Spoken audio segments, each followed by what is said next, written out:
Doctor Shailesh Kharkwal जी, Singapore से। राधे राधे महाराज।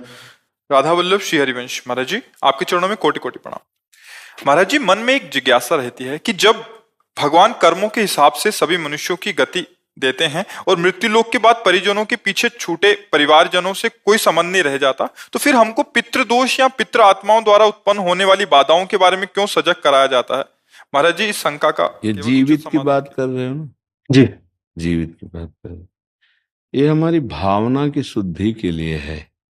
अब हम जैसे हमारे पिता पधार गए और उनकी हम संपत्ति का उपभोग करते, उन्होंने हमारा पालन पोषण किया, उनका हमसे संबंध नहीं, लेकिन हम तो जीवित होकर उनका संबंध मान रहे हैं ना।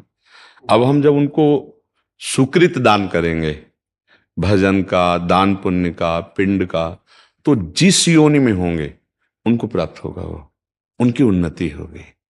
अगर वो किसी कर्म के दंड विभाग में हैं, नरक आदि में, आप यहाँ भजन कर, उनका उत्थान हो जाएगा, उनका मंगल हो जाए। वो आपका संबंध नहीं मान रहे, लेकिन आपका संबंध है, आप जीवित हैं।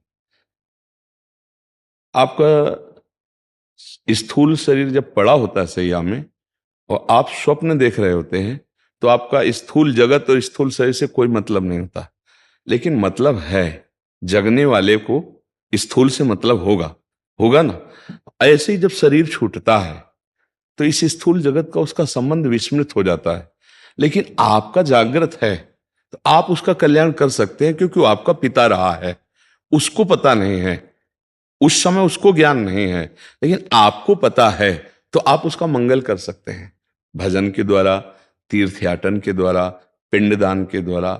अगर आप नहीं करते हैं तो आपका कर्तव्यहीनता होगी, क्योंकि आपका कर्तव्य बनता है। उन्होंने आपके लिए जो भी किया, अब वो चले गए, उनका कर्तव्य खत्म हो गया आपके प्रति। अब आपका कर्तव्य उनके प्रति है, क्योंकि वो आपका पिता का संबंध था। अब उनका मंगल होना चाहिए। तो हम अगर पिता की संपत्ति नहीं, तो हम संपत्ति कमाएं, उनके लिए दान करें, वो दान उनको समर्पित करें, तो वो जहां भी होंगे उन्नति प्राप्त हो जाएगी, उनको उत्थान हो जाएगा, उनका स्थिति से उत्थान हो जाएगा, मंगल होने। मानो किसी मनुष्य शरीर में गए, अब उनको जो दंड मिलने हैं, उनको जो प्रारब्ध रचना हुई, और आपने भजन बल दे दिया, तो सब रुक जाएगा, उनका जीवन मंगल में हो जाएगा। इसलिए प्रथा बनाई गई कि उनका अधूरा कार्य आप पूरा कर सकते हैं, उनको भगवत प्राप्ति करा सकते हैं। आप जब भजन करके भगवत प्राप्त होंगे, संकल्प करेंगे, तो बोले 21 पीढ़ियां तर जाती हैं, 14 आगे की और 7 पीढ़ी की, तो वो तो पिता है, उनको तो परम पद मिल ही जाएगा। उनको स्मृति नहीं है, आपको स्मृति है। अगर समझा कि स्मृति क्यों नहीं रहती, तो जैसे आप स्वप्न में होते हैं तो आपको जागृत शरीर की स्मृति नहीं रहती कि वस्तुतः मेरे शरीर को सुंदर सैया पर सुलाया गया है, मैं एक स्वप्न देख रहा हूं, ऐसा बोध नहीं होता। स्वप्न सत्य होता है और ये स्थूल शरीर का विस्मरण होता है, समझ रहे ना। ऐसे ही वो जिस लोक में गए हैं, तो आपका विस्मरण हो चुका है, आपका कोई संबंध उनकी स्मृति में नहीं है। वो जहां है, जैसे अभी आप आए हैं, तो आप कहीं से आए हैं ना, पूर्व में कहीं ना कुछ थे, आपको कोई स्मरण नहीं है। लेकिन यदि पूर्व में आपका कोई संबंधी ऐसा है जो भजन तप और आपको, तो आपका ज्ञान विज्ञान प्रकाशित होने लगेगा, अचानक आपकी स्थिति बदलने लगेगी, शरीर की, स्वभाव की और वैभव की, क्योंकि आपका संबंधी कोई संकल्प कर रहा है।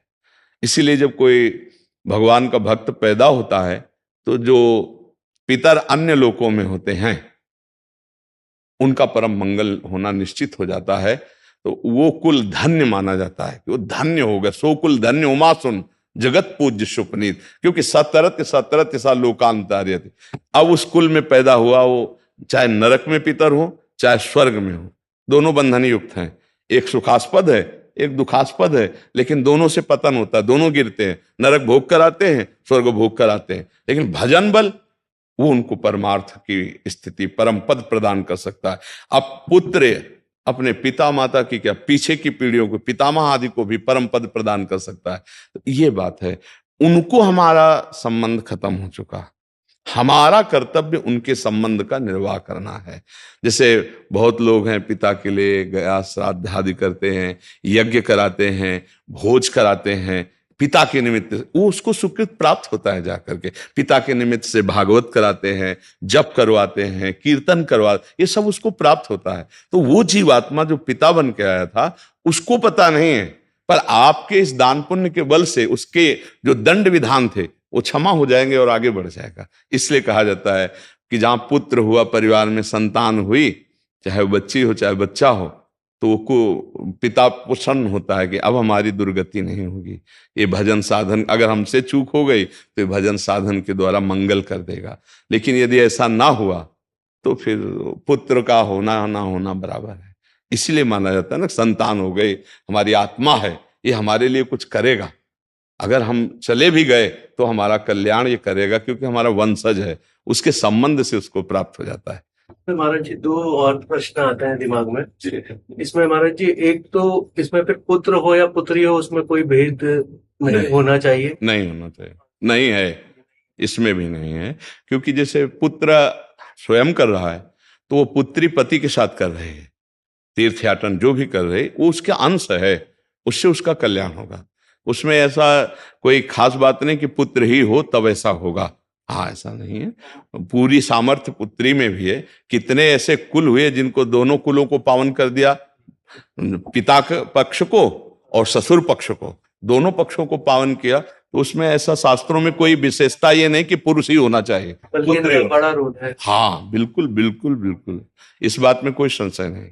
और दूसरा प्रश्न महाराज जी, जैसे जीवात्मा मतलब जब आत्मा मतलब अपना स्थूल शरीर को छोड़कर चली गई तो उसके बाद नरक गति और स्वर्ग गति और फिर मृत्यु लोक में भी दोबारा आ सकती है भोगने के लिए।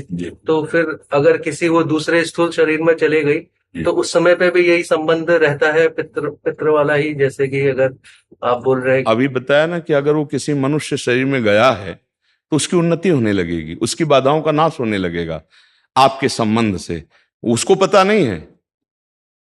जैसे हम किसी के नाम पैसा ट्रांसफर करें और अपना परिचय हम ना दें और वहां तक पैसा पहुंच जाए तो धनी तो हो ही जाएगा ना। तो उसको पता नहीं, लेकिन आपको तो पता है ना कि मेरा जनक है, मेरा पिता है, अब जहां भी होगा उसको सुख पहुंचेगा, वो किसी भी योनि में हो। अगर मनुष्य योनि में है तब तो कहना क्या है, पर पता नहीं किस योनि में हो, पर उसकी उन्नति हो जाएगी, उसका परमार्थ पुष्ट होने लगेगा। उस जैसे कुत्ता है, एक कुत्ता है गलियों में मारा घूमता है, एक है गाड़ी में सुख पूर्वक घूमता है, और एक है भक्तों के पास भी रहता है, भक्त परिवार है, नाम कीर्तन कर रहे हैं, मतलब एक है धाम में वास करता है। कितने तो अब इसके सौभाग्य का जनसाधारण कुत्ता थोड़ी करेगा, जो धाम में राधा नाम कीर्तन हो रहा है, यहीं देहरी पे बैठा हुआ है, संत जन प्रसाद पाए उसको दिए, श्री जी का प्रसाद ही तो मिल रहा है। तो अब ये कुत्ता और वो एक जनरल कुत्ता, बड़ा अंतर हो गया ना। एक कुत्ता जो गली में भोजन नहीं मिलता, एक जो गाड़ी में खिड़की के खुला करके गोद में लेकर, अंतर हो गया। किसी भी योनि में हो जीव, आपका उसका तप है, मतलब वो एक अरबपति आदमी है, अपनी गोद में बैठाले हुए है, वो उसका वो खिड़की खुला है, हवा आ रही, एसी गाड़ी में बैठकर कुत्ता चल रहा है, नहीं चल रहा। देखो ना, जीव है, अलग अलग उसकी स्थिति है। अगर वो पुण्यात्मा रहा तो देखो ये आया, बना किसी कर्म से श्वान, लेकिन ऐसा श्वान बना कि बाबूजी की तरह जाके गद्दे में सोता है, सर्दी में उसको कपड़ा पहनाए जाते। और एक कुत्ता है कि अगर दरवाजे में खड़ा हो जाए तो डंडा मारे बेचारा, कू कू करके, वो ना भोजन मिल रहा है ना, मतलब कितनी। एक कुत्ता है कीड़े मतलब कीड़े लगे हुए हैं, कष्ट पा रहा है। एक है खुशबू आ रही उसके शरीर से, बढ़िया नहा धोआ के सब। ये अब किसी भी योनि में उसका मंगल होगा।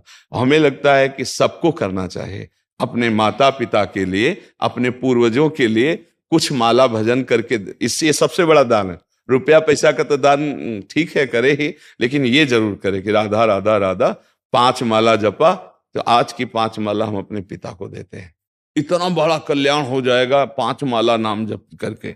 और अगर आप रोज 1 माला दें, पिता है तो उनका कल्याण हो जाएगा। ये गुप्त बात है आंतरिक, कि वो आपसे संबंध नहीं रखते, लेकिन आप जीवित हैं, आप उनसे संबंध रखते हैं, तो ऐसा करना चाहिए।